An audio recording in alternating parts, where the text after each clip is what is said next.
अनेकांत education सोसायटीचे तुळजाराम चतुरचंद महाविद्यालय बारामती इयत्ता 11वी कला विषय राज्यशास्त्र मी प्राध्यापक पठाण FA. विद्यार्थी मित्रांनो सर्वांना गुड मॉर्निंग. प्रकरण 3 समता व न्याय हे प्रकरण आपण अभ्यासत असताना आधीच्या तासाला आपण या प्रकरणातील बराच भाग अभ्यासलेला आहे. आपण समतेचे प्रकार पाहत होतो. त्याच्यामध्ये आपण पहिले 4 प्रकार अभ्यासलेले आहेत. आपणाला माहिती आहे समतेचे एकूण 5 प्रकार आहेत. त्यामध्ये आपण पहिला प्रकार पाहिला होता नैसर्गिक समता, दुसरा पाहिला होता नागरी समता, तिसरा प्रकार आपण अभ्यासलेला होता राजकीय समता, चौथा प्रकार आपण अभ्यासलेला होता आर्थिक समता आणि आज आपण सामाजिक समता हा प्रकार पाहणार आहोत. तर थोडक्यामध्ये परत एकदा आपण पहिले 4 प्रकार थोडक्यामध्ये पाहणार आहोत. तर नैसर्गिक समता म्हणजे काय, तर आपल्याला असे सांगता येणार आहे की नैसर्गिक समतेनुसार निसर्गतः सर्व माणसे सर्व व्यक्ती समान आहेत. म्हणजेच निसर्गतः किंवा जन्मतः व्यक्तींमध्ये जी समानता असते त्याला आपणाला नैसर्गिक समता असे म्हणता येणार आहे. आपण हा प्रकार पाहत असताना 2 विचारवंत याच्यामध्ये अभ्यासलेले होते. पहिला विचारवंत प्लेटो आणि दुसरा म्हणजे ॲरिस्टॉटल. तर प्लेटो आणि ॲरिस्टॉटल यांना आपण पाहिले की नैसर्गिक समतेची संकल्पना अमान्य होती. याच्याशिवाय सुद्धा आपण आधुनिक काळाचा विचार केला तर हॉब्ज असेल, लॉक असेल किंवा रुसो असेल यासारख्या पाश्चिमात्य विचारवंतांनी राज्यपूर्व अवस्थेमधील व्यक्तीमधील नैसर्गिक समतेची संकल्पना मांडलेली आहे किंवा मांडण्याचा प्रयत्न केलेला आहे. याच्यानंतर आपण दुसरा प्रकार पाहिला होता नागरी समता. आपण नागरी समता पाहत असताना नागरी समता म्हणजे काय, तर आपण पाहिले की नागरी हक्क समाजातील सर्व लोकांसाठी समान प्रमाणामध्ये असावेत किंवा सर्व लोक कायद्यापुढे समान आहेत. त्याच्यामध्ये धर्म, जात, वंश असेल, शिक्षण असेल, संपत्ती असेल इत्यादी कारणांवरून 2 व्यक्तींमध्ये कोणत्याही प्रकारचा भेदभाव हा केला जाऊ नये. नागरी समता म्हणजे काय, तर कायद्यापुढे सर्व व्यक्ती समान असणे म्हणजे नागरी समता असे आपल्याला म्हणता येणार आहे किंवा कायद्यापुढे सर्व व्यक्ती समान असणे म्हणजे नागरी समता होय. हे आपण दुसऱ्या प्रकारामध्ये पाहिलेले होते. या समतेचा विचार करत असताना यामध्ये समाजातील विशिष्ट घटकांना किंवा विशिष्ट घटकांसाठी वेगळ्या तरतुदी असतात. फॉर एक्झाम्पल आपण पाहिले की स्त्रिया असतील, मुले असतील किंवा मागास जाती जमाती असतील किंवा दिव्यांग व्यक्ती असतील यांना विशेष सवलती देणारा कायदा केला गेल्यास नागरी समतेच्या तत्वाला कोणत्याही प्रकारची बाधा निर्माण होत नाही. कारण या सगळ्या गोष्टींचा जर आपण विचार केला, स्त्रिया असतील, मुले असतील किंवा दिव्यांग व्यक्ती असतील तर यांना जर काही हक्क, अधिकार, सवलती दिल्या गेल्या, मग शिक्षण असेल, नोकरी असेल किंवा राजकारण असेल तर त्याच्यामुळे समाजामध्ये कोणत्याही प्रकारची असमानता निर्माण होत नाही किंवा विषमता निर्माण होत नाही, तर समाजाच्या मुख्य प्रवाहामध्ये त्यांना आणण्याची त्यांना संधी दिली जाते किंवा प्रयत्न केला जातो. कारण या समाज घटकांची स्पर्धा शक्ती कमी असते. इतरांच्या तुलनेमध्ये या समाज घटकांची असणारी स्पर्धाशक्ती जी आहे ती कमी असते आणि त्याच्यामुळे जर त्यांना आपण काही अधिकार दिले तर त्याच्यामुळं समाजामध्ये कोणत्याही प्रकारची विषमता निर्माण होत नाही. त्याच्यानंतर आपण तिसरा प्रकार पाहिला होता राजकीय समता. तर राजकीय समता म्हणजे काय, व्यक्तीच्या दृष्टिकोनातून सर्व समता महत्त्वाच्या आहेत. 5ही प्रकार आपल्या जीवनामध्ये महत्त्वाची भूमिका बजावतात हे आपल्याला नाकारता येणार नाही.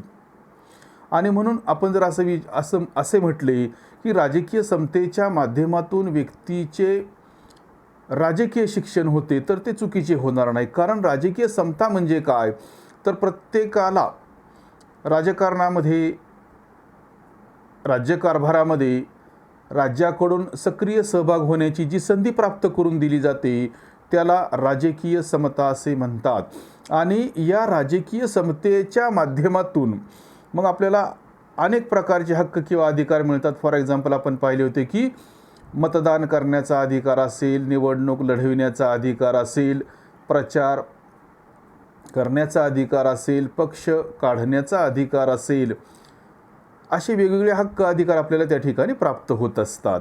म्हणजे राजकीय समतेच्या माध्यमातून आपणाला राज्यकारभार कशा पद्धतीने चाललेला आहे हे पाहण्याचा अधिकारसुद्धा त्या ठिकाणी प्राप्त होत असतो. याच्यानंतर आपण आणखीन एक प्रकार पाहिला होता आणि तो म्हणजे आर्थिक समता. आर्थिक समतेचा विचार करत असताना आर्थिक समता किंवा आर्थिक न्याय, आर्थिक स्वातंत्र्य व्यक्तीच्या जीवनामध्ये महत्त्वाची भूमिका बजावतो किंवा बजावते. मग आर्थिक समता म्हणजे काय, तर आर्थिक समता म्हणजे आर्थिक समता म्हणजे स्वतःच्या सर्वांगीण विकासासाठी सर्वांना समान संधी असणे म्हणजे आर्थिक समता होय. आणि आर्थिक समता हा राजकीय समतेचा पाया आहे. आर्थिक विषमता जर समाजामध्ये असेल तर आर्थिक विषमतेमुळे समाज दुभंगला जातो किंवा समाजाचे विभाजन होते, हे सुद्धा आपणाला नाकारता येणार नाही. हे पाहत असताना आपण हेरॉल्ड लास्की या विचारवंताने आर्थिक समतेविषयी जे काही विचार मांडलेले आहेत ते सुद्धा आपण अभ्यासलेले होते. हेरॉल्ड लास्की हा विचारवंत काय म्हणतो की जीवनाच्या किमान अत्यावश्यक वस्तूंबाबत आर्थिक समता असावी की ज्याच्यामुळे व्यक्तीला जीवनच जगता येणार नाही, याच्या बाबतीमध्ये तरी किमान आर्थिक समता असणे महत्त्वाचे आहे. त्यानंतर आपण आणखीन एक विचारवंत पाहिला होता, तो म्हणजे अर्नेस्ट बार्कर सारखा विचारवंत पाहिलेला होता. अर्नेस्ट बार्कर हा विचारवंत काय म्हणतो, तर राज्यसंस्था सर्वांना मालमत्तेचा समान हक्क देते, म्हणजेच तिने सर्वांच्या वाट्याला समान मालमत्ता उपलब्ध करून द्यावी असे नव्हे, तर सर्वांना त्यांच्या पात्रतेनुसार मालमत्ता जमवण्याचा समान हक्क असणे होय. आपल्याला माहिती आहे की प्रत्येक व्यक्तीची असणारी बुद्धिमत्ता, गुणवत्ता, विद्वत्ता याच्यामध्ये बदल असणार आहे आणि त्याच्या माध्यमातून समाजामध्ये काही प्रमाणामध्ये तफावत असणार आहे आणि ती आपल्याला मान्य करावं लागणार. कारण प्रत्येकच व्यक्तीची असणारी बुद्धिमत्ता ही वेगवेगळी आहे आणि त्या बुद्धिमत्तेच्या आधारे प्रत्येक व्यक्तीला विकास करण्याची संधी प्राप्त होणार आहे आणि त्याच्या माध्यमातून किंवा त्याच्यामुळे समाजामध्ये काही व्यक्ती गरीब असतील, काही व्यक्तींकडे संपत्ती असेल, तर काही व्यक्तींकडे त्या तुलनेने कमी संपत्ती असणार आहे. कारण हा जो फरक आहे हा बुद्धिमत्तेमधील त्यांच्या असणारा फरक आहे. तर हे आपण 4 प्रकार अगोदरच्या तासाला अभ्यासलेले होते. आज आपण यातला शेवटचा प्रकार अभ्यासणार आहोत आणि तो म्हणजे सामाजिक समता. तर सामाजिक समता म्हणजे काय, सामाजिक समतेची आपल्याला व्याख्या काय करता येणार आहे, तर सामाजिक समतेची व्याख्या करत असताना आपल्याला असे सांगता येईल, व्यवस्थित आहे का, व्यक्तींमध्ये धर्म असेल, जात, वर्ण, वर्ग, पंथ, व्यवसाय, लिंग अशा आधारावर कोणत्याही प्रकारचा भेदभाव न करणे म्हणजे सामाजिक समता होय. विद्यार्थी मित्रांनो व्यवस्थित आहे का, परत एकदा व्याख्या सांगतो. व्यक्तींमध्ये धर्म, जात, वर्ण, वर्ग, पंथ, व्यवसाय व लिंग अशा आधारावर कोणत्याही प्रकारचा भेदभाव न करणे म्हणजे सामाजिक समता होय. व्यक्ती ही समाजाचा अविभाज्य घटक आहे. आपण अगोदरच पाहिले होते. एकत्र येणे, एकत्र राहणे, समाज करणे, समाजात राहणे ही मानवाची नैसर्गिक प्रवृत्ती आहे, ही मानवाची उपजत प्रवृत्ती आहे आणि या सगळ्या गोष्टींचा विचार जर आपण केला तर या प्रवृत्तीच्या मधूनच समाजाची निर्मिती ही मानवाने केलेली आहे. कारण समाजामुळे मानवाला सुरक्षितता प्राप्त होते, त्याला त्याच्या गरजा पूर्ण करता येतात, त्याला त्याचा विकास करण्याची संधीही प्राप्त होते. आणि म्हणूनच आपण मानवाला काय म्हणतो की समाजशील प्राणी असे म्हणतो. आपण पाहिलं की समाज म्हणजे काय, सोसायटी म्हणजे काय, तर व्यक्तीतील संबंधांवर आधारित व्यापक उद्दिष्ट असलेला व त्या दृष्टीने एकात्म भावनेने कार्य करणारा व्यक्ती समूह म्हणजे समाज होय. आणि समाजाचा जर आपण विचार केला तर समाज हा वेगवेगळ्या घटकांचा मिळून बनलेला आहे. त्याच्यामध्ये अनेक धर्माचे, अनेक जातीचे, अनेक वंशाचे, अनेक पंथाचे लोक हे असणार आहेत.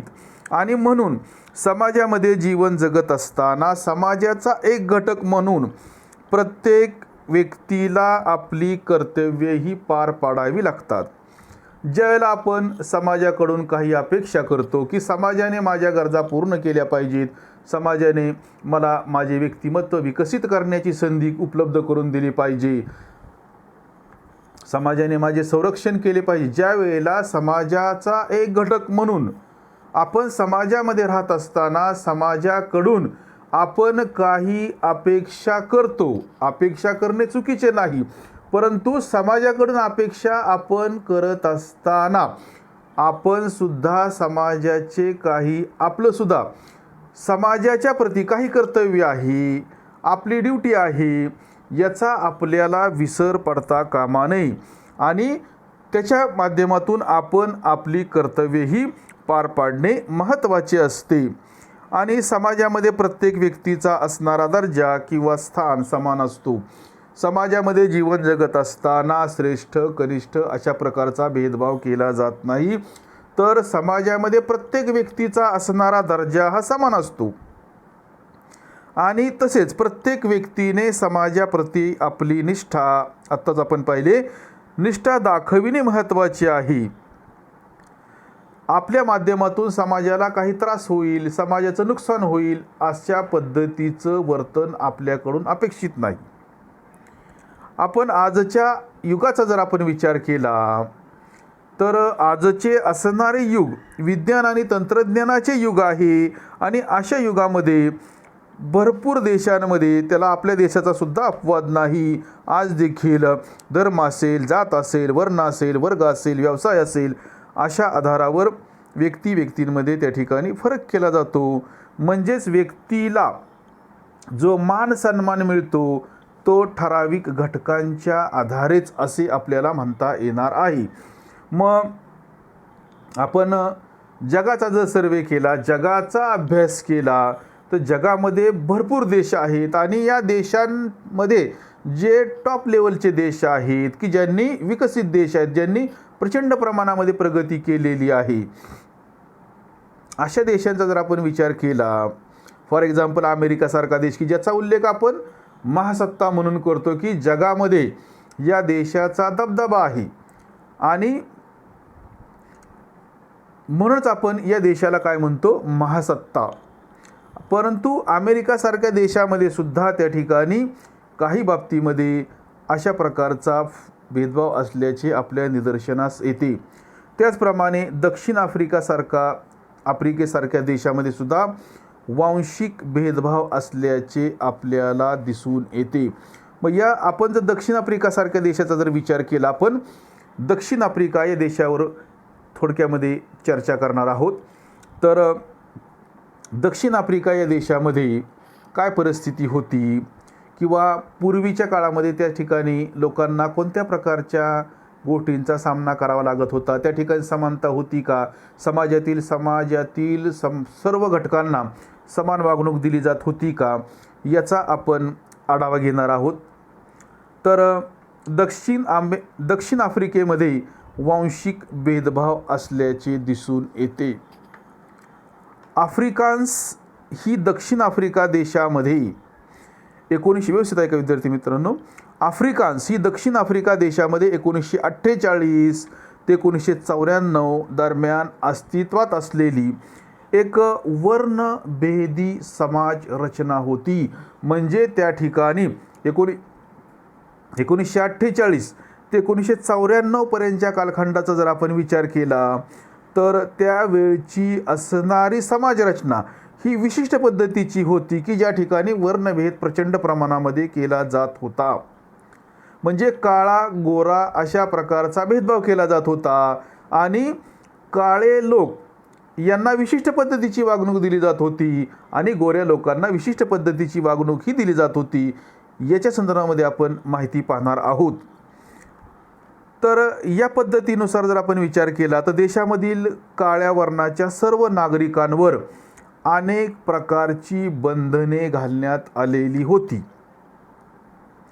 व अल्पसंख्य परंतु सत्तेवर असणाऱ्या गोऱ्या वर्णाच्या नागरिकांना सर्व अधिकार दिले गेलेले होते. 1948 ते 1994 दरम्यान दक्षिण आफ्रिका या देशामध्ये आपण पाहिले की वर्णाने रंगाने काळे असणारे लोक यांना विशिष्ट पद्धतीची वागणूक दिली जात होती आणि गोऱ्या लोकांना विशिष्ट पद्धतीची वागणूक दिली जात होती. गोऱ्या लोकांच्या तुलनेमध्ये काळ्या लोकांना कमी अधिकार दिले जात होते. मग या सगळ्यांचा जर आपण विचार केला तर दुसऱ्या महायुद्धानंतर 1948 साली दक्षिण आफ्रिकेत नॅशनल पार्टी या सत्तेवर आल्यानंतर राजकीय पक्षाने वर्णद्वेष करायला सुरुवात केली. म्हणजे 1948 मध्ये जे सत्तांतर झाले आणि विशिष्ट पक्ष सत्तेवर आला तेव्हापासून या पक्षाने अशा प्रकारचा वर्णभेद दक्षिण आफ्रिकेमध्ये साऊथ आफ्रिकेमध्ये करायला त्या ठिकाणी प्रारंभ केलेला होता. त्याच पद्धतीने जगातील इतर देशांमध्ये नामिबियासारखा देश असेल या देशामध्ये सुद्धा वर्णद्वेषी धोरण त्या ठिकाणी अवलंबण्यात आलेले होते. 1948 साली डॅनियल फ्रान्सवा मलान दक्षिण आफ्रिकेचे पंतप्रधान झाले व लवकरच देशामधील नागरिकांची वर्णावरून विभागणी करण्यात आलेली होती. मग कृष्णवर्णीय लोकांसाठी जर आपण विचार केला तर कृष्णवर्णीयांसाठी स्वतंत्र जे काही भूभाग होते म्हणजेच कृष्णवर्णीय लोक यांच्यासाठी राहण्याची वेगळी व्यवस्था करण्यात आलेली होती. त्यांच्यासाठी वेगळाच भूभाग त्या ठिकाणी देण्यात आलेला होता. मग कृष्णवर्णीय लोकांसाठीच्या स्वतंत्र भूभागांना बंटुस्तान असे त्या ठिकाणी म्हटले जात होते दक्षिण आफ्रिका या देशामध्ये. मग कृष्णवर्णीय वंशाच्या नागरिकांनी विविध त्या ठिकाणी बंडे त्या ठिकाणी पुकारलेली होती व वर्णभेदाविरुद्ध लढा चालू ठेवलेला होता. मग नेल्सन मंडेला या कृष्णवर्णीय नेत्याला दक्षिण आफ्रिकन राजवटीस वर्णभेदास दक्षिण आफ्रिकेन राजवटीस वर्णभेदास विरोध केल्यावरून 27 वर्ष तुरुंगवासाची शिक्षाही करण्यात आलेली होती. म्हणजे नेल्सन मंडेला यांनी या दक्षिण आफ्रिकेमधील लोकांना न्याय देण्यासाठी म्हणजेच त्या ठिकाणच्या समाजामध्ये समता प्रस्थापित करण्यासाठी जो लढा दिला त्याच्यासाठी त्यांना 27 वर्ष तुरुंगात डांबून ठेवण्यात आलेले होते. म्हणजे 27 वर्ष त्यांना तुरुंगवासाची शिक्षाही देण्यात आलेली होती. त्यांनी गोऱ्या लोकांना विरोध केला या कारणावरून. आणि दक्षिण आफ्रिकेच्या वर्णभेदी धोरणाची जगभरातून प्रचंड निंदाही करण्यात आलेली होती व अनेक देशांनी दक्षिण आफ्रिकेसोबतचे सर्व संबंध तोडून टाकलेले होते. कारण दक्षिण आफ्रिकेमध्ये विषमता असल्या कारणामुळे दक्षिण आफ्रिकेवर अनेक आंतरराष्ट्रीय स्पर्धांमध्ये बंदी घालण्यात आलेली होती. आपल्याला माहिती आहे की दक्षिण आफ्रिकेच्या क्रिकेटच्या संघावर सुद्धा काही काळासाठी बंदी घालण्यात आलेली होती. त्याला कारण दक्षिण आफ्रिकेमध्ये असणारे वातावरण होय. साधारणपणे 1994-95 नंतर दक्षिण आफ्रिकेचा संघ त्या ठिकाणी आंतरराष्ट्रीय क्रिकेटमध्ये त्या ठिकाणी खेळू लागला. जवळपास 25-30 वर्ष किंवा त्याच्यापेक्षाही जास्त वर्ष त्यांच्यावर क्रिकेट खेळण्यासाठी बंदी घालण्यात आलेली होती आणि त्याला जबाबदार म्हणजे त्या ठिकाणचं असणारं वातावरण होय. परंतु या परिस्थितीमध्ये नंतरच्या काळामध्ये बदल झालेला आपल्याला पाहावयास मिळतो. कारण अखेर 1990 साली आपल्याला माहिती आहे की त्या ठिकाणी जे काही राष्ट्राध्यक्ष सत्तेवर आले, या राष्ट्राध्यक्षांनी वर्णभेदी धोरण मागे घेण्याचे ठरवले. म्हणजे 1990 नंतर त्या ठिकाणची असणारी परिस्थिती बदलण्यासाठी मदत झाली. त्या ठिकाणी जे राष्ट्राध्यक्ष सत्तेवर आले त्यांनी त्या ठिकाणचं जे वर्णभेदाचे धोरण होते ते वर्णभेदाचे धोरण मागे घेण्याचे ठरवले. आणि 1994 सालच्या सार्वत्रिक निवडणुकीमध्ये आफ्रिकन नॅशनल काँग्रेस पक्षाचा विजय झाला. व विशेष म्हणजे ज्या व्यक्तीला 27 वर्ष तुरुंगवासाची शिक्षा झालेली होती अशी व्यक्ती म्हणजे नेल्सन मंडेला दक्षिण आफ्रिकेचे पहिले कृष्णवर्णीय राष्ट्राध्यक्ष बनले. आणि याचबरोबर वर्णभेदाचा त्या ठिकाणी असणारा अस्त हा झालेला आहे. आता विद्यार्थी मित्रांनो, आपण उद्याच्या तासाला नेल्सन मंडेला यांनी त्या ठिकाणच्या समाजामध्ये समता प्रस्थापित करण्यासाठी जो काही लढा दिला, त्यांना जो काही तुरुंगवास झाला, याच्या संदर्भामध्ये आपण उद्याच्या तासाला माहिती पाहणार आहोत. तर आपण आज याच ठिकाणी थांबणार आहोत.